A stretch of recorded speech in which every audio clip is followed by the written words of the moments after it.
Jadi kita mulai dengan satu pertanyaan sederhana. Apa sih sebenarnya P2E itu? P2E atau Play to Earn itu model game di mana pemain bisa dapetin penghasilan dari main game. Biasanya sih berbentuk token kripto atau NFT. Jadi kayak kerja sambil main gitu.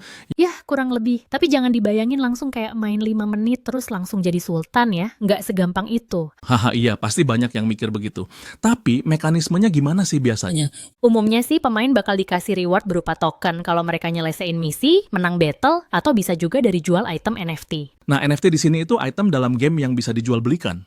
Tepat banget, misalnya senjata, karakter, atau bahkan tanah virtual yang bisa punya nilai pasar. Berarti yang bikin beda dari game biasa itu adalah ekonominya ya.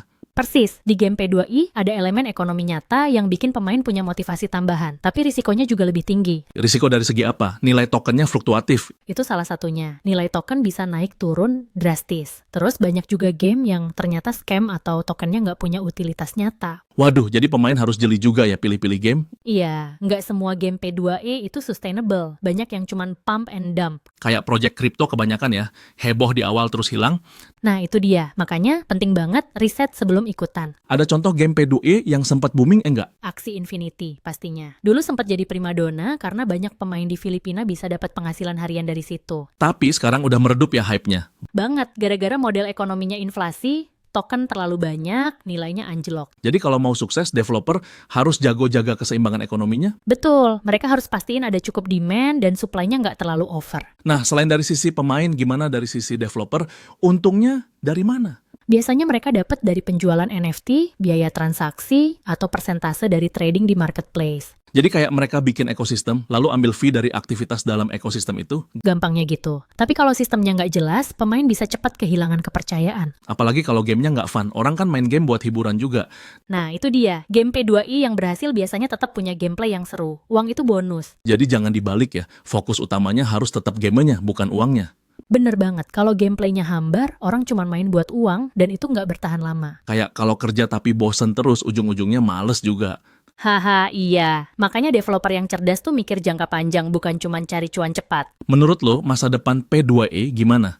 Menjanjikan sih, tapi harus ada evolusi. Harus lebih fair, sustainable, dan mungkin hybrid. Campur P2I dengan model lain. Kayak model subscription atau ad-based? Bisa jadi. Atau juga model skill-based, jadi yang jago dapat lebih banyak, bukan cuma yang modal gede. Nah ini menarik. Soalnya sekarang kadang pay to win banget ya. Banget. Padahal idealnya play and earn, bukan pay and earn. Haha, betul. Ada nggak sih komunitas aktif yang ngobrolin soal P2E ini? Banyak, di Discord, Reddit, bahkan Twitter juga rame. Tapi hati-hati, banyak juga yang cuma hype biar tokennya naik. Jadi tetap harus kritis dan jangan gampang tergoda janji pasti untung. Persis, karena di dunia kripto nggak ada yang pasti selain volatilitas. Haha, quote of the day tuh. Tapi serius, ini mirip banget sama dunia startup ya. Mirip, banyak inovasi, tapi juga banyak yang gagal. Siapa yang bisa adaptasi cepat dan kasih nilai nyata, dia yang bertahan. Jadi kuncinya, riset, bijak, dan jangan cuma kejar cuan. Yap, dan nikmati prosesnya juga. Toh ini tetap dunia game kan? Setuju, kalau kita bisa seru-seruan sambil dapat sesuatu, itu bonus yang oke banget.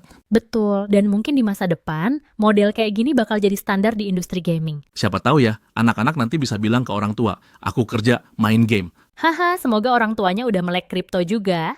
Oke deh, seru banget bahasan hari ini, banyak insight juga. Iya, dan semoga bisa bikin pendengar lebih bijak kalau mau terjun ke dunia P2I. Sampai ketemu di episode selanjutnya ya. Jangan lupa riset dulu sebelum main, dan tetap fun. Bye!